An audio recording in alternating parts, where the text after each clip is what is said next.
एक हरे भरे जंगल के बीच एक बड़ा सुंदर सरोवर था। उस सरोवर में कई मछलियां रहती थीं, लेकिन उनमें सबसे खास थीं अतिबुद्धि, मध्यम बुद्धि और व्यवहारिक बुद्धि। अतिबुद्धि बहुत पढ़ी लिखी थी, उसे बड़े बड़े शास्त्रों और पुरानी किताबों का ज्ञान था। मध्यम बुद्धि परंपराओं पर विश्वास रखती थी, वह वही करती थी जो पीढ़ियों से चलता आ रहा था। व्यवहारिक बुद्धि अपने बुद्धि कौशल से परिस्थिति के अनुसार फैसले लेती थी। एक दिन कुछ मछुआरे उस सरोवर के किनारे आए।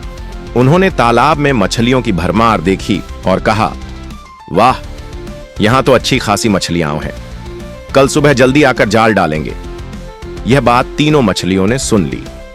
व्यवहारिक बुद्धि ने तुरंत कहा, भाइयों बहनों, यह सरोवर अब सुरक्षित नहीं है, हमें जल्द ही इसे छोड़कर किसी और तालाब में चले जाना चाहिए।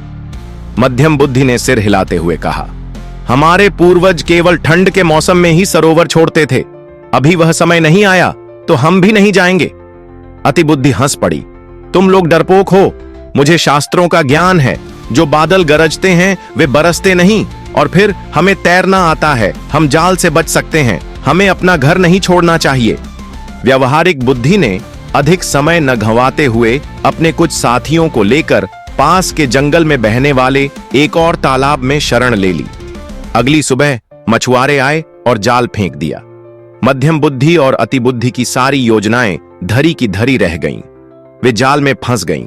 जब मछुआरे उन मछलियों को अपने कांधों पर टांग कर ले जा रहे थे, तब दूर खड़ी व्यवहारिक बुद्धि ने गहरी सांस ली और कहा, सिर्फ किताबों का ज्ञान और परंपराओं पर अंधविश्वास किसी काम का नहीं होता।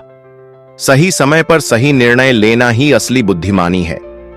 परिस्थिति के अनुसार निर्णय लेना ही व्यवहारिक बुद्धिमानी, कॉमन सेंस कहलाता है।